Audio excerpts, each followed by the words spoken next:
been messing around a bunch with Harris in the First Descendant, and I've come up with 3 builds that I think are really her best builds right now. 2 of them focus on skills, and the third one is for her red module, allows her to be a gun-based or weapons-based platform descendant. We're going to go through all 3 of those builds today. I'm going to show you a build sheet for each one of them so that you'll get caught up on Harris, especially after her buff. She is incredibly strong if you know how to build her. And we did all this live, so if you want to jump in for the live stream, twitch.tv/drybear, I'll see you there. So when it comes to Harris, I would say that her skill build is actually her strongest right now and overall, and that's going to be what we're going to focus on for 2 of the 3 builds. There's a big deviation here. Both the skill builds pretty much don't use a red mod unless you just need extra survivability for some encounters, like possibly an abyss boss or something like that. But in general, you run no red mod. But just like Serena, she's able to scale off of HP. So the one build, the Steel Vanguard build, scales off of pure HP, and then there's a defense build that uses battering ram, so she does have a clash type skill. She can trigger battering ram, and so you run a different variant, which is going to be the same kind of build, but instead focusing a lot more on defense and scaling off of battering ram instead. And then the third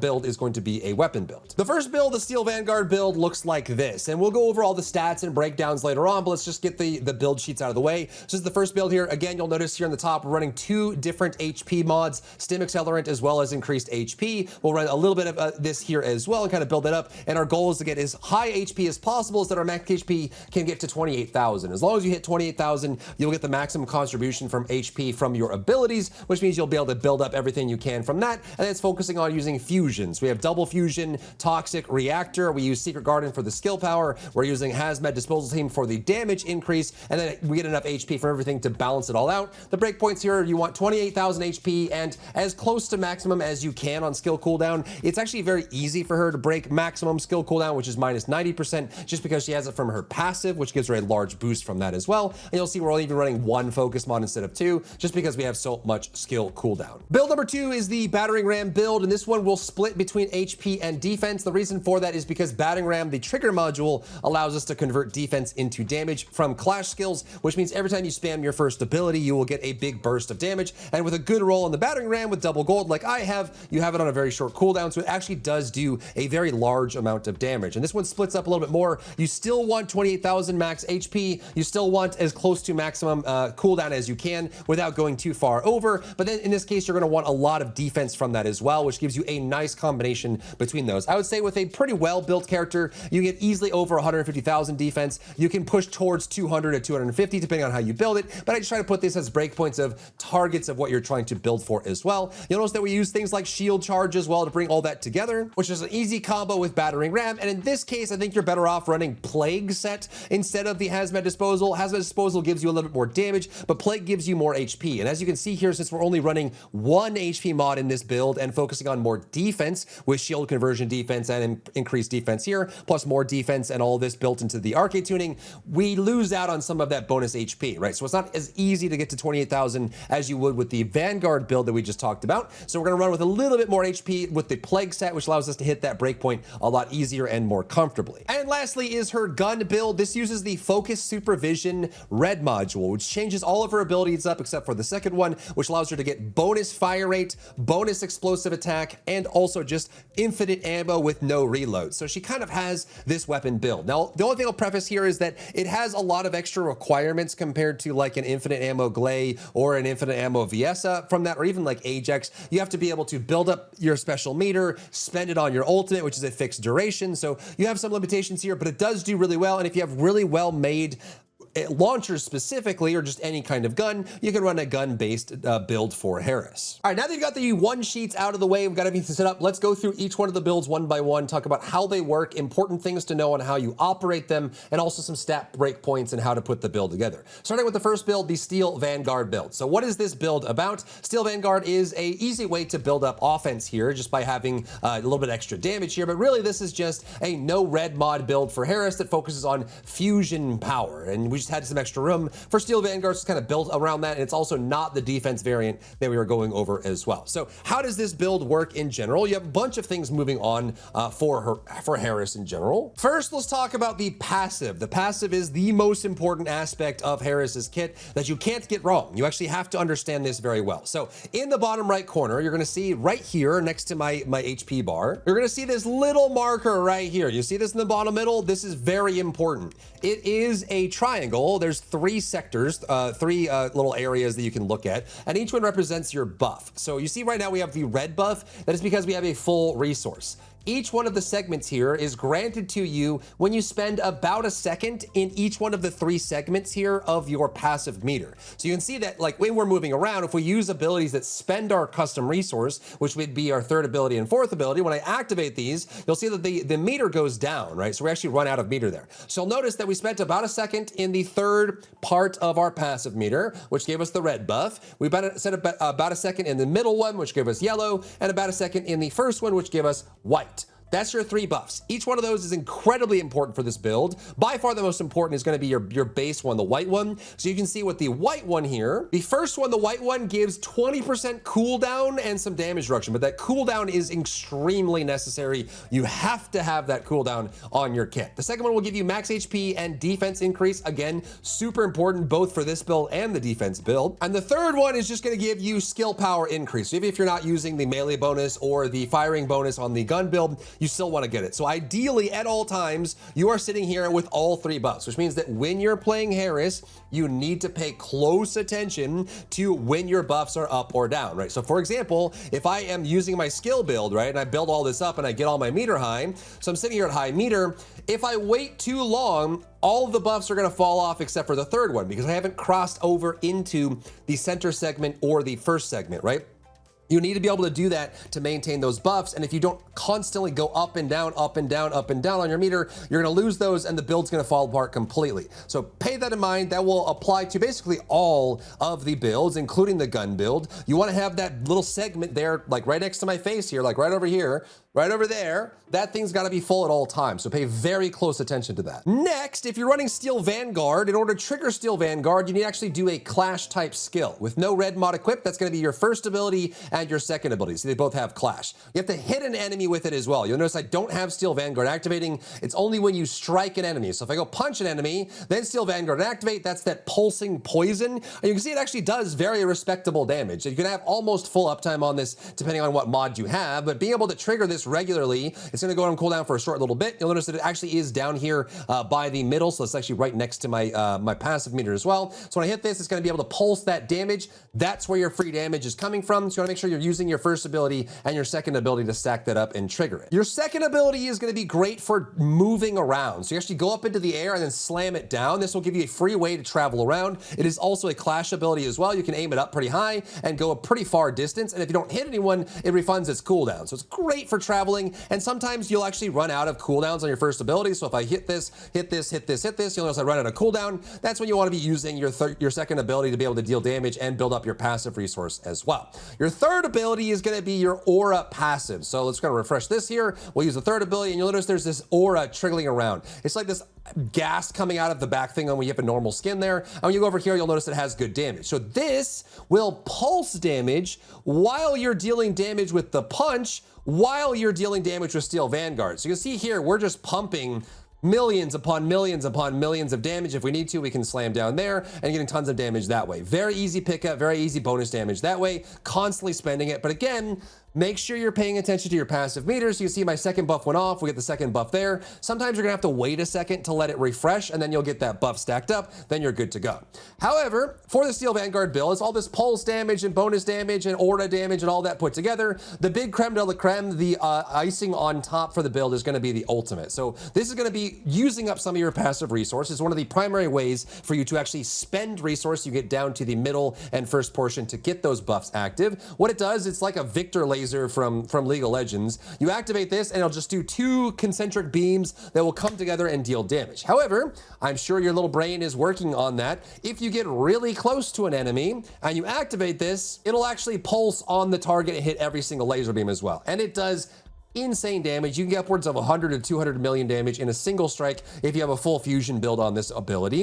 So that's how you're gonna kill single targets. You're gonna be basically popping the third ability, get the aura up, using your first or second ability to trigger the Steel Vanguards, the poison is going around, then just spend your first and second ability to make sure you maintain your resource, and when you hit single target, pop that ultimate and you'll be able to burn right through it. But you'll notice I'm already kind of going low on that, so we're gonna stack it up again, pop it, stack it up again, and then we can pop it, do tons of damage that way, and it's just constantly pulsing.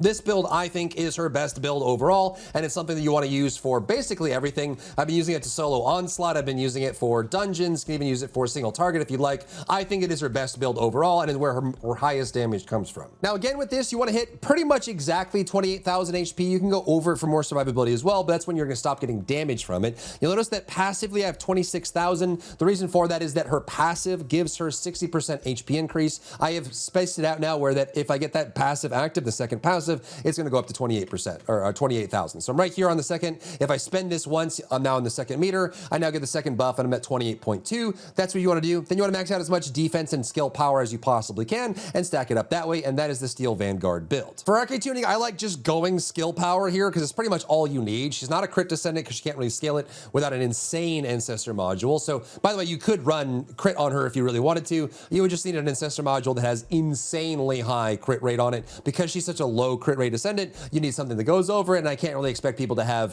a 500% crit rate ancestor module on the whole. So I just run skill power here, and then I run corrosive overshield. This just gives us toxic skill power boost when you do overshield type skill, which is going to be just coming from your second ability. So as long as you use your second ability once every bit, you'll be able to get enough to proc that little mutant cell up there, and the rest is just going to be skill power. You don't even need cooldown because we get so much cooldown from our passive and everything else that you actually will overcap if you pick this one up. So it's all skill power modifier, and then just getting more skill power up here. That's all she really needs. And that's the same for this build, by the way. For the Ancestor module, you just need power. I just run double power here. This is definitely not a great AM by any means. It just gives me double fusion, which is pretty good, but you could run fusion, toxic. I would aim for power boost ratio instead of modifier, but it gives you that option there. Any other stats that you can put on here just might make you move things around a little bit. Like maybe you get some like massive range on it and you don't need to run skill expansion, right? Or maybe you get a bunch of cooldown on it and you don't need to run nimble fingers, but you can swap those out depending on what your AM is. But the big thing here is you just need power. Also, special note for firepower conversion. This one works when you have Steel Vanguard active, and is actually quite good. It gives you a percentage of your HP converted to power boost ratio for base skill, which is useful because we're running HP and we need power. So there we go, easy pickup. This runs when you have Steel Vanguard, and we get that conversion there, which is really cool and very easy to pick up. Moving on to the defense variant build for this as well. So this one is actually going to be quite different than well, it's very similar to the first one, but different at how it scales up power. You'll notice that we're running battering ram here plus shield charge, and we're also running only 1 HP mod. And on this side here for the arcade tuning, we're picking up more defense and running double mutant cells as well. Other than that, it's pretty much the same build. You're just converting defense and HP into power, and that changes up our breakpoints a little bit and also changes up what module we use to be able to scale that up. But because this is scaling off of defense, not only is it a lot tankier than the first build, it just is quite consistent in its damage output because it's not relying on the big bursts as much. So for this variant, you're going to be running battering ram. You need a good one that gives you a low cooldown as well as a high defense conversion. Mine's almost perfect. It's 1.6 out of 1.5 and then 23 out of 25. So quite close to being that, but you need a good one here with a low cooldown. The lower the cooldown, the more defense conversion, the more damage you'll deal more consistently. I would even aim at having a lower cooldown, just so you're proccing it constantly, because 1.5 seconds would be the ideal there as well. Then we also run shield charge, because when you land a clash type skill, your 1 or your 2, it converts a percent of your defense into damage for base skill power as well, which is really nice. Same thing that we ran with the pair for the Steel Vanguard on that as well. But you'll notice that we're running 1 HP mod here because we want a good amount of defense here. So right now, as it stands, I have 183,000 defense. With some modifications, you could actually run even higher with this as well. Just give you even more defense. And again, keep in mind that your defense gets converted into damage for you. And we're also going to be running increased defense and shield conversion defense here as well. So we're going to lose some power here from skill power, and we're also going to lose out on some HP as well. So we need to make that up with some other mods as well. For this set, we're not going to be running this. We're actually going to be running Plague instead. So Plague is the way to go with this one, just because we need the extra HP. You'll notice that we'll now get closer to that 28,000, especially once we have the bit here set up as well, so we can actually get the increase for the HP, just get as close as possible as we can. Then we also want to run a little bit of HP on our tuning to get the bonus there. So we're going to run with this other option here with a little bit of HP in the middle, HP there. Then we're going to come down here to get defense scaling as well. There is an over-under on how much defense you get, because obviously defense is where you're scaling your damage off of with the battering ram here. So you'll notice that if I go over here and use a clash type skill, you'll see that little rock formation show up. That's your earthquake. So actually you can see it with a short cooldown. It is actually doing pretty consistent damage. And as you're hitting, it's gonna keep popping up and doing damage that way. So it basically plays the same way as Steel Vanguard. You're just gonna be pulsing AoE damage from this. I thought, since the numbers are lower, that it was gonna be weaker than the other one, but it is, it's only slightly though. I would say that the defense variant compared to Steel Vanguard does like 90 to 95% of the damage overall, as long as you're being active and triggering the battering ram consistently. It's very close. It's just a lot tankier, right? Because you're gonna have like 4 times the defense. You can see with the buffs active, we have 192,000 defense and very close to the 28,000 mark for the conversion, as long as we're using the plague set for that as well. So that kind of comes into it. However, the rest of the build is very, very similar. So from that standpoint, I do like running defense, double defense mods plus shield charge, which swaps that out. So only 1 HP mod there. Then we also run with plague for HP, and also on top of that for the inversion reinforcement. One small change here as well is we're gonna be running for the defense conversion instead of damage reduction, because that does give us a little bit extra there. So instead of running damage reduction here, we're gonna pick up defense, which allows us to kill enemies, get bonus damage, and that defense increases the pulse of our big explosion on shockwave. You see there's always an earthquake on the ground. There's just so much going on with this, so you just kind of pulse it that way. Again, the breakpoints are the same except for defense here. We're gonna run the same weapons here, skill power for Secret Guard and then Shadow for melee damage if you need it, double power on the reactor as well, and then plague here for the same set with a change on that as well. So a couple module changes, the trigger module change, converting more into more defense for the build as well, and a different arcade tuning, but everything else is pretty much the same as the Steel Vanguard. And I would say overall this build is slightly weaker in damage, but a lot tankier. So if you like being tanky, this is the way to go. Lastly is her gun build. So this is all revolved around her red module focused supervision. So let's talk about that really quick and what that actually means. So normally, let's take this red mod off, you'll notice that her first ability is just the dash forward and punch, and her ultimate is the laser that just kind of, crosses over. It reminds me of the Victor laser from League of Legends. So this is what it normally looks like, is this one here, and then this laser here.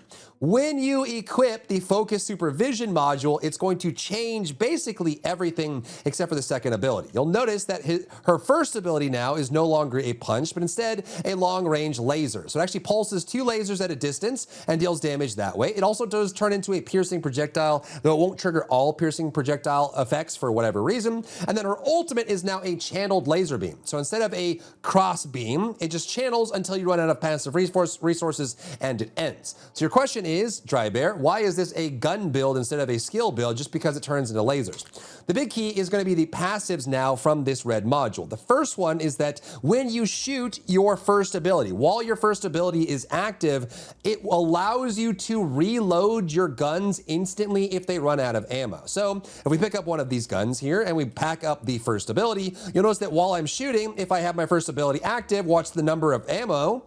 Every time it hits 0, it will just refill itself over and over and over, which means that we kind of have this like no reloads required setup for her. As long as you're shooting the first ability and keeping that buff active, you can just keep shooting forever and ever. It goes to 0 and resets. So that's the first part of it. The second part is anytime your fourth ability deals damage to a target, it will recover rounds on hit. So if I shoot this, you'll notice that the amount of ammo that I have in storage is going up and up and up. So we have no reload time, and we have a way to generate rounds with our abilities, which is super useful. And then you have the damage and the output increases for this as well. The first one is going to be while you have the third skill active. Inside of this, like while you're inside your own third aura, it will give you explosive firearm damage. It's a nice little bonus there. It's the reason why we run with this. So if I go over here and I grab, not this one, but we go Gun Harris. You'll notice that I'm using Restored Relic here as part of that. It gives you, while your aura is active, so we build this up here, it will give us the option to be able to increase our AoE damage. So while this is open, even if this isn't hitting anyone, we're still gonna be able to fire this out and get extra damage out of that because it's increasing our explosive attack, which is really cool.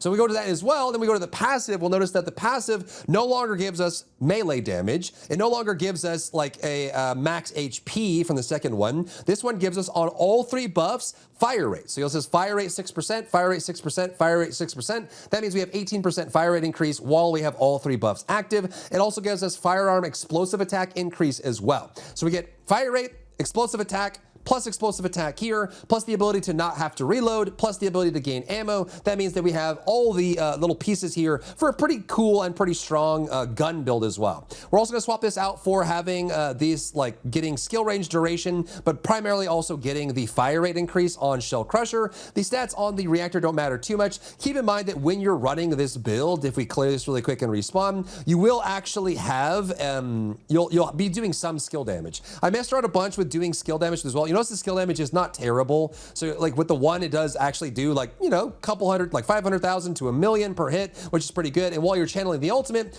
it's doing like 1 to 2 million in here. It's not crazy damage, but it does add up and will be a big part of that as well. So your rotation with this, obviously, is you do want to make sure you're maintaining your passive because it does give you weapon damage increase as well. But your goal is to keep the buff from your 1-up. You'll see it here in the middle of the screen to the left. It's that grappling hook icon that matches your first ability. So make sure that is up. That means you'll never have to reload. And then your goal then is to be able to stack up your passive resource, activate your ultimate, and then hit targets with it so that it's generating ammo for you to be able to recover that as well, which is really cool. The big kicker here, which is really fun, is that while you're using your first ability, your third ability, or your fourth ability, it doesn't lock you out of shooting. So that's kind of like the cool part about this build is I can shoot while I'm firing my gun and shooting the ultimate. I'm firing the entire time. So activating this, getting resources that way as well, kind of building this up. I can activate the third ability for bonus damage and shoot. And the whole time you're just running around as like a pseudo glay,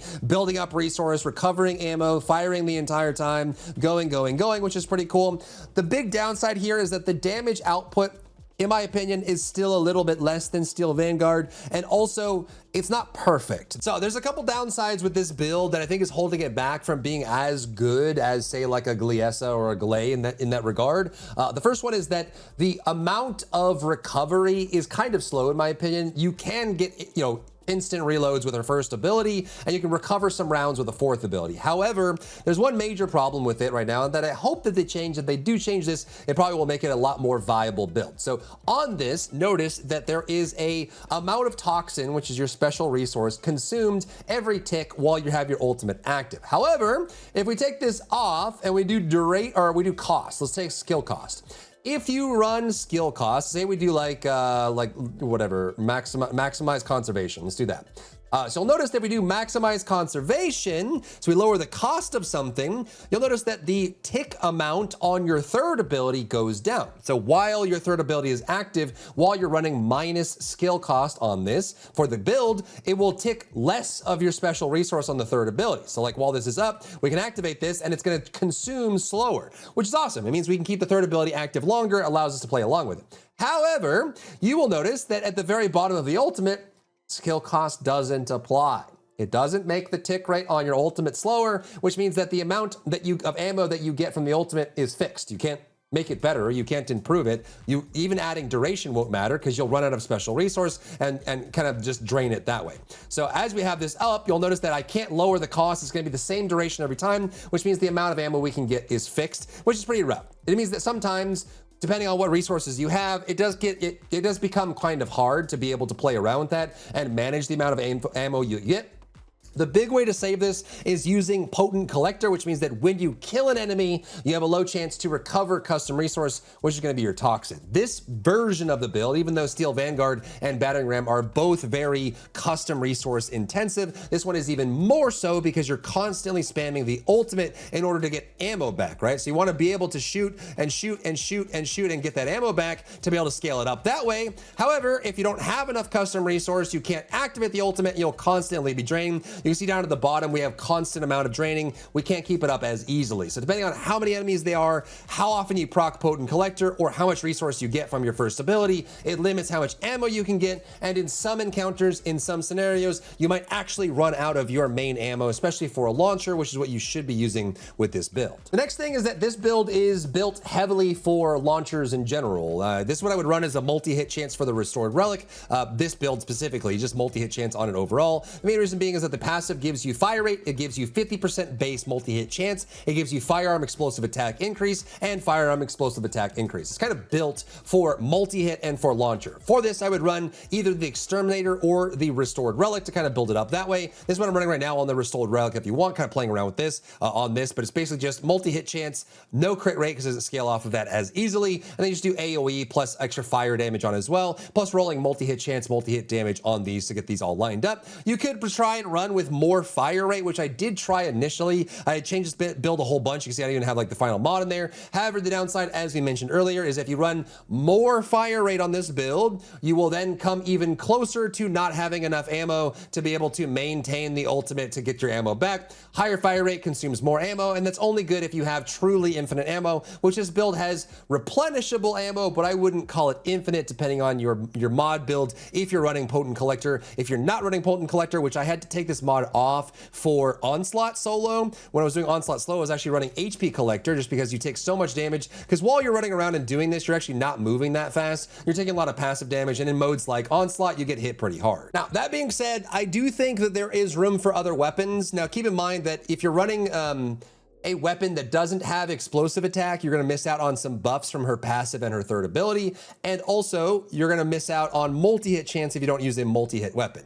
That being said, it is a build that has no reloading and regenerative ammo, which means that you can run basically anything. So for example, I have a Thunder Cage here. We can activate the Thunder Cage and just do this. And then you can do like crazy things with it where you're just getting tons of ammo and then you just do this. So if you wanted to, you could. You'll miss out a little bit on the damage that you'll get from the passives, as well as the multi-hit chance if you're not doing multi-hit, because it's a crit Thunder Cage that I'm using right now, but you could use it if you wanted to. It is perfectly fine. It's another gun build, gun descendant. If you're willing to sacrifice that, you could do it. And I do think that there are going to be a lot of weapons that aren't a launcher that are better for single target. You could run a ton of different weapons for this that all work in great way. You can do Last Dagger, you could do Thunder Cage. The fact that you don't have to reload is really huge too. So you can run whatever weapon you want. It's just there is incentive to run multi-hit and explosive attack just because that's part of the passives, but you don't necessarily have to. The other thing I'll say too is I was messing around a bunch with this build because it is technically a hybrid build. It's both skill damage and gun damage. So while you're doing your gun abilities, you are still using your regular abilities. So like your ultimate's hitting, your one is hitting. If you have enough resource, you can spend on the 3 as well. All of this is hitting and dealing damage. And so the question is, how much do you go skill versus weapon? And I found that the further into weapon I went, the stronger the build got. So it's even though there is skill damage, you don't want to have a reactor. You want to have the correct reactor equipped as well to get the bonus damage that you need from it. You want to be able to actually deal enough gun damage. So from this, I like getting the firearm explosive attack, getting more multi-hit if you're running multi-hit on this, which you should be. So building that up there on top of it too. You can also run melee. It's just note that when you have this module equipped, the melee attack bonus is gone from this and it's turned into explosive attack and multi-hit chance. So you don't really have the melee bonus. There's not really any reason to go melee other than the fact that the Shadow is very, very strong as weapons go and has really good synergy with her. But because all of her abilities are now ranged instead of melee and she has no bonus to melee, you don't necessarily have to if you don't want to. But you can also run a full hybrid weapons platform build where you use some skill damage and then use the 3 different weapons that you swap between that allow you to kind of build up and do damage this way by generating ammo and then getting infinite reloads and stuff like that. It could be super fine with that. You don't have to reload the sword either, but you can also just kind of activate this and still use it. The downside here is that in order to activate this, sometimes we'll stop your melee sword attacks, but you can get some good damage out of that as well. So as we got for Harris, 3 really powerful builds. Since the buff, she is incredibly powerful, and with her fusion-based build, she can do a ton of damage in single target as well, just with the ultimate. I did test no red mod or even the defensive red mod for having a tech-based build. It just paled in comparison to the 3 builds we have listed here in general, just because they're all so good, and that one was just kind of weak by comparison, so I didn't include it until they actually decide to buff it or play around with it. I will also mention that you can use safety training as well. This basically just sacrifices a little bit of damage in order to get some defense in the build as well. It'll allow you to apply shields to your teammates and gives you more recovery, which is really nice. It's just a lot more defense and survivability. It also gives you more HP scaling and things like that, which is really useful. So this one is going to be a bit of a loss of DPS output, partially because it makes your third ability a pulse instead of a aura, and it also makes it tech instead of fusion. It is useful for defense. defense. If you need to use it, you can pop this in instead of no red mod to get some defense in the build. But I would recommend that if you're doing skill build, no red mod is going to be the strongest, and you also have a gun build if you want to use it. And that's what we got for Harris. She's super fun, super bursty, super powerful. Let me know what you think about this down below in the comments. If you have other build ideas as well that you use in your own personal Harris, drop that in the comments as well. If you found value in today's video, leave a like down below, leave a comment for the algorithm to help this video get seen by more people, and don't forget to check out my other channels for other content and other stuff and other things.